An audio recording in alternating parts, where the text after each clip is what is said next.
Hello, in this video I'll show you exactly how to set up high converting pop-up forms to increase email signups. We will cover what a pop-up is, why pop-ups matter and how they can help to reduce your CPA, examples of good and bad pop-ups, what timing and targeting to use, how to choose the right pop-up structure, what offer to choose, and what pop-ups you need to run for your e-commerce brand. If your site gets traffic but barely collects emails, this video will fix it. And here are some results that we got for our clients. Here you can see over 19% submit rate on this pop-up. And then here you can see another pop-up which has a nearly 19% submit rate as well. And here you can see two examples of how fast we were able to increase the list size of our clients. Example number 1 and example number 2. And my name is Idris. I'm the founder of Retention Only, a boutique email marketing agency working with German and English speaking brands. And over the last 5 years, we've worked with over 50 plus e-commerce brands and generated them more than $65 million in revenue. So let's get into the video. First, we need to cover what exactly a pop-up is. And the definition of a pop-up is a small window that appears on a website to get the visitor to take action, like signing up for emails or using a discount code. Now, what types of sign-up forms exist? There are embedded forms that should be placed in the footer and be visible on the bottom of every page. And there are pop-ups that should appear only once per visitor per session. Here you can see a pop-up, and here you can see an embedded form. You just mentioned the benefit that people get when they sign up to your newsletter. Now we need to talk about why pop-ups matter and how they can help to reduce your CPA. Now, the benefits of a pop-up are, first, they can help to grow your list, and that can help you make more money. Because if you have 10,000 people you can send emails to, or you have 20,000 people that you can send emails to, the chances that you can generate more revenue by sending the same message to 20,000 people is a lot higher. Now, the second thing that a pop-up can help you do is to reduce your CPA. Now, let's have a look how that can happen. So if we take a look at a paid-only funnel, so you would run meta ads to your website visitors would leave again. So you have to retarget them with meta ads again. Then you go to your website, they leave again, and this repeats. Why? Because the average customer needs 7 touch points before buying. That means if we say that your cost per click is $1 on average, that means that touch point 1 costs you $1, touch point 2 $1, touch point 3 $1, and so on, until the purchase. And that means that your total cost per click costs before purchase are $7. And if your customer needs 7 touch points and every touch point is paid click, you are literally paying again and again just to talk to the same person. Now, let's have a look at how it looks like when you have a good pop-up. The structure would be the following. You have meta ads to your website visitors leave. Maybe you have meta ads again, they come to your website, you'll see the pop-up, they sign up, and then they will be signed up to your email newsletter. Now, how would that look like? If the average customer needs 7 touch points before buying, it will look like this. First touch point, you need to pay for it, $1. Second touch point, you need to pay for it, $1 because you're retargeting them. But once they are signed up to your email newsletter, the next touch points will be basically for free, because sending emails is pretty much free. So the third touch point, free. Fourth, free. Fifth, free. Sixth, free. Seventh, free. And then they make a purchase. So your total costs for cost per clicks before purchase are only $2 and not 7 anymore. And once they're on your email list, every additional touch point is basically free. No cost per click, no CPM, and no auction. And now, what will be the result of that? You can save $5 on cost per click per new customer, and not even including the CPM cost that you're saving. That means that if you get only 2,000 new customers per month, this could mean savings of $10,000 per month for you.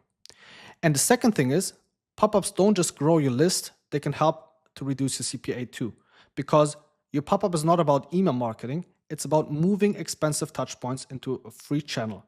That's how you win on CPA long term. Hello, if you want to get free access to this Miro board with all the things that we just talked about and all of the winning pop-up forms that we have collected over the years, then click the first link in the description and get free access to this Miro bot.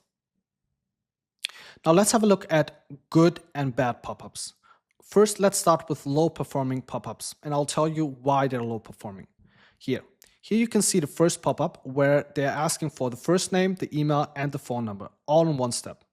If you ask for anything on one step in a pop-up, it should be just one thing, not two.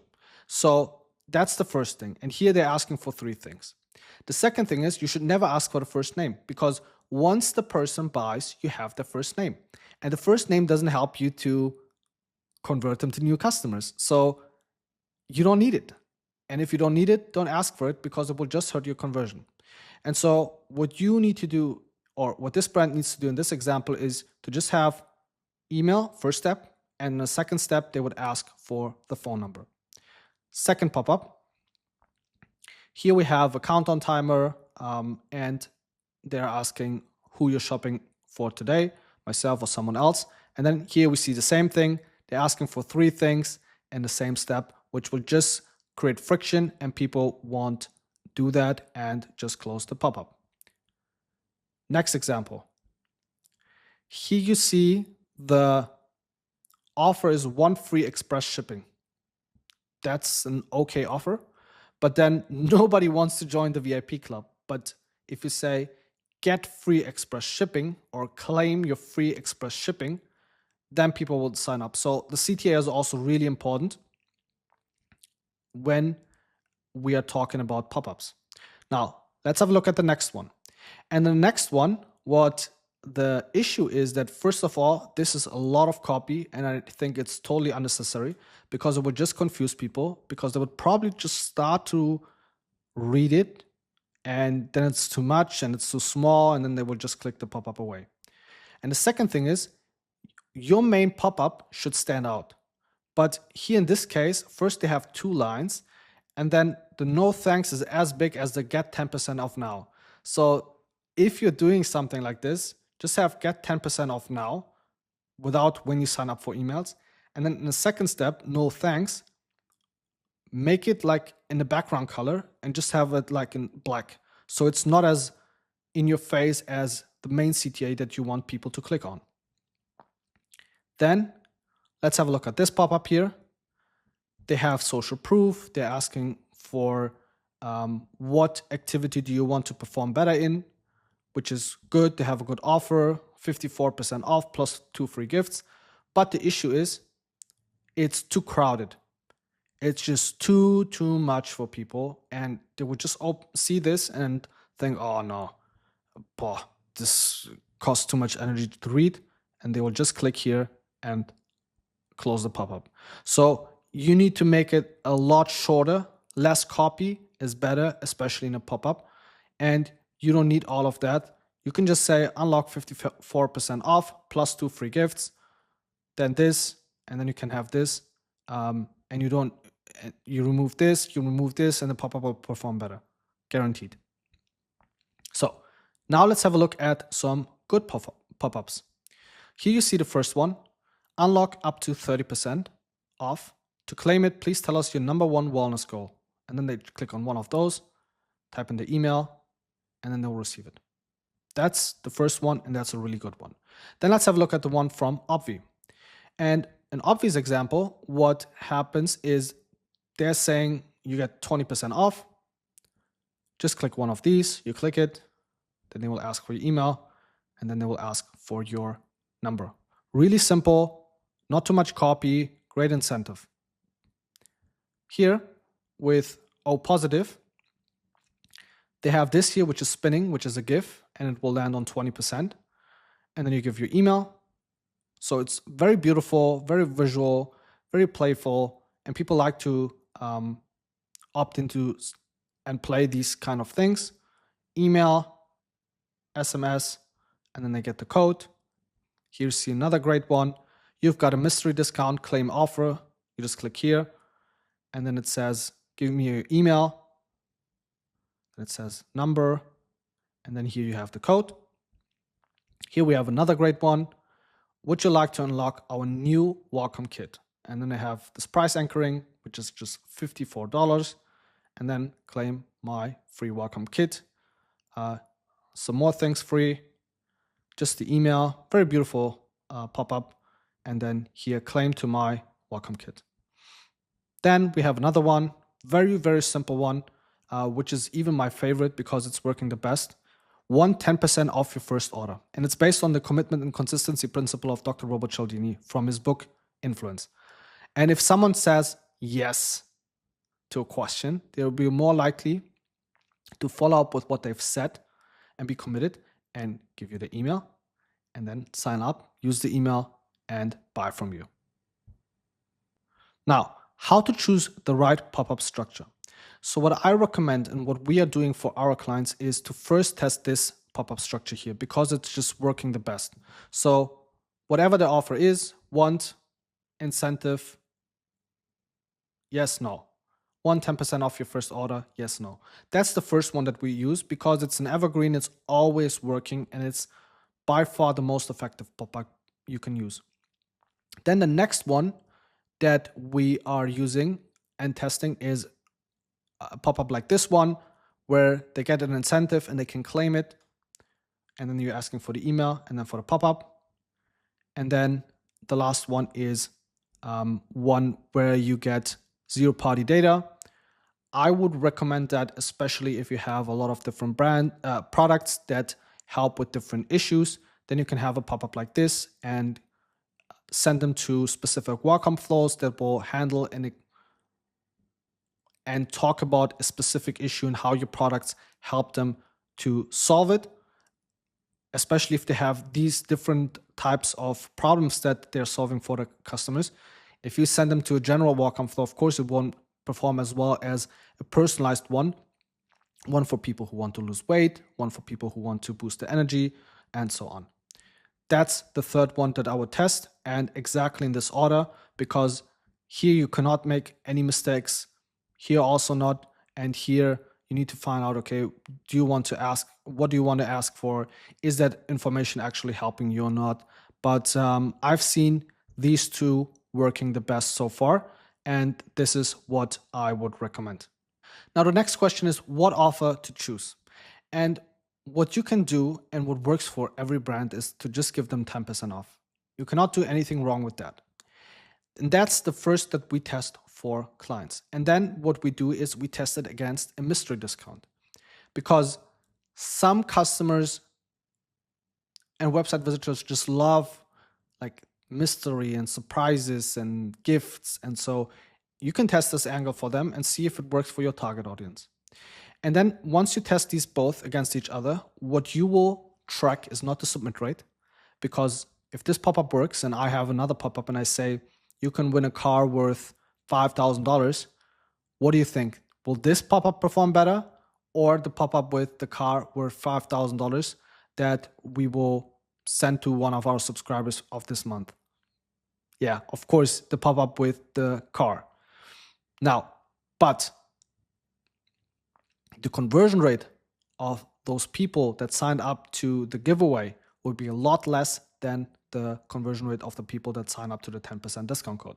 And so the major metric that you need to look at is not the submit rate, which most people think, it's revenue per visit. And so basically what you do is you tag people that got this that signed up to this pop-up. So you will have add a profile property here and here. So here, for example, profile property 10%, and here profile property mystery.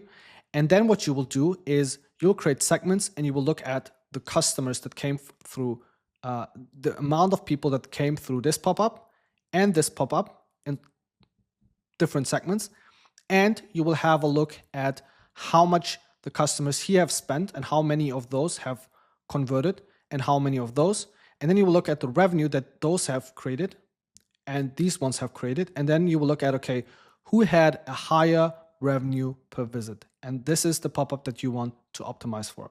Because at the end of the day, even if your submit rate with the pop-up of the giveaway is a lot higher, you cannot buy anything with email subscribers.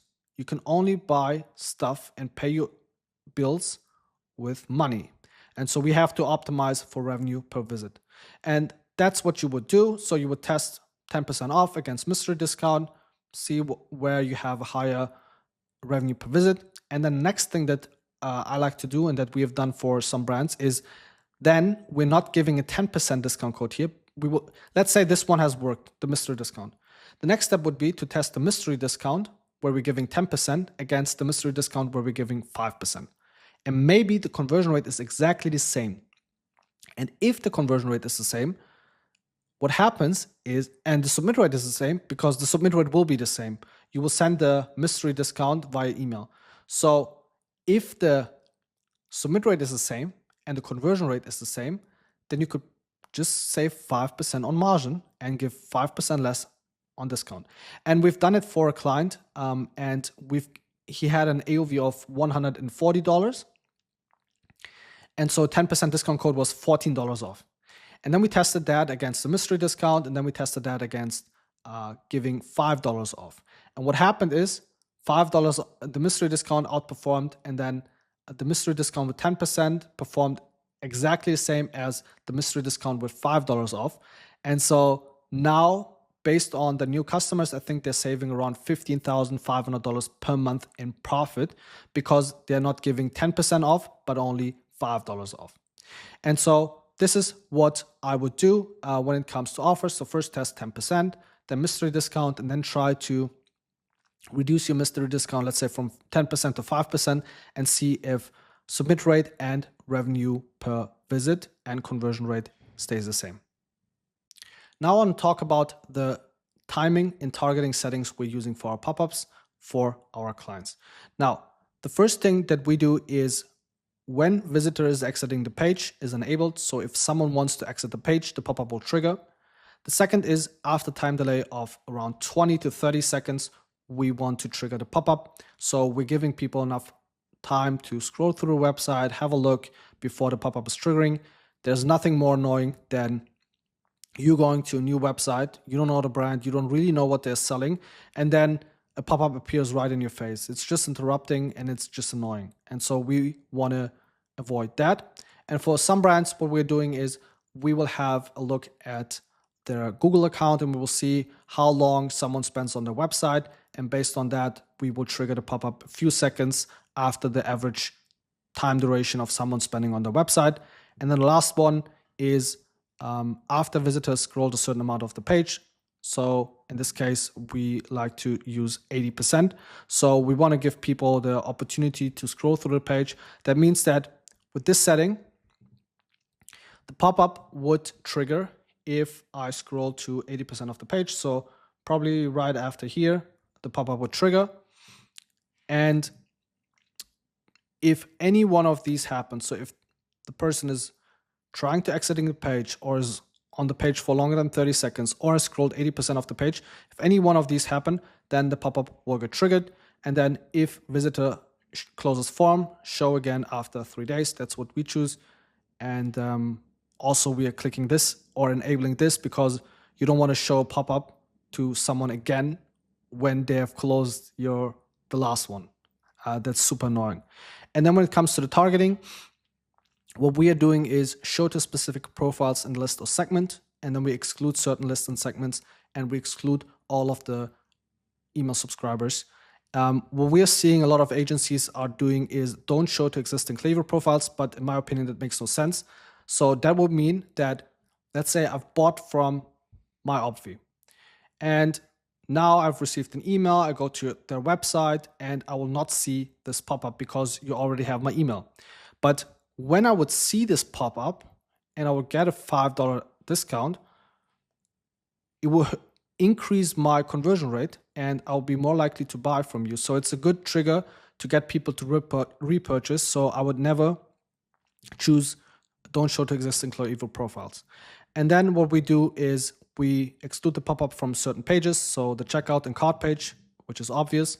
I mean, if someone is nearly buying, why should you interrupt his customer experience and buying experience by showing him pop-up? They will already buy, so don't interrupt them. And also it's unnecessary on the account page. And these are the settings that we are using for our clients. The last thing we need to talk about is what pop-ups should you run for your e-commerce brand. The first pop-up you should run is an email and SMS pop-up. So you promise some kind of an incentive, let's say 20% off.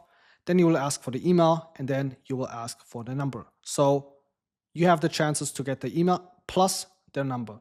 So your email list grows faster, your SMS list grows faster, and if you have more people to send emails to, you will generate more revenue. And if you have more people to send SMS messages to, you will be able to generate more revenue. Now, the second pop-up that you want to run is an SMS only pop-up. So basically you just ask for the number and give them some kind of an incentive for it. So the targeting and the settings will be, you will create a segment of people who you have the email from, but not their number. And these people will see this pop-up here maybe every 10 days or every 14 days. And it will help you grow your SMS list faster, and it will help you to generate a lot more revenue. We have set up this pop-up for a lot of our clients, and they're making a lot of revenue with it. Because basically, just think about it. Someone goes to your website, just scrolling around, and they're seeing this pop-up, and they see, I can get 10% off, or in this case, 20% off if I sign up to the SMS newsletter. And they sign up, and then they think, oh, now that I have this 20% discount, I could buy some more collagen, or I could buy some more protein, or whatever, and they repurchase. And this is generating a lot of revenue for our clients. So I would definitely use that to grow your SMS list and make more revenue with your SMS channel, and also increase your repurchases. And the last pop-up that we are running is a birthday pop-up. And so basically the settings are, everyone that we have the email from will see this pop-up. We're excluding everyone that we have the date of birth already. So everyone that we have the email from, but not the date of birth, will see this pop-up, in which we're basically saying, hey, we want to send you a special gift on your birthday. Can you please give us your birthday so we can gift you something? And then they will give you the date of birth, and you will collect more date of births. So you have more data, and you can trigger the birthday flow more often and generate more revenue with it. Because what you want to send them as a birthday gift is a 10, 15, 20% discount. And if they use it, you will generate revenue with it. So these are the 3 pop-ups that you should run for your e-commerce brand. So that's the exact process we are implementing for our clients to decrease their CPA and help them grow their email and SMS list faster so they can generate more revenue with email and SMS marketing. Nothing complicated, just the right structure and offer shown at the right time to the right visitor. Now, you can do 2 things. First, you can either click the first link in the description and get access to this Miro board with all of the pop-ups and the different offers and all of the information completely for free. Or if you want us to audit your current setup and tell you exactly what to change to increase signups, click the second link in the description and book a free audit with us. Have a good one. Take care. Bye-bye.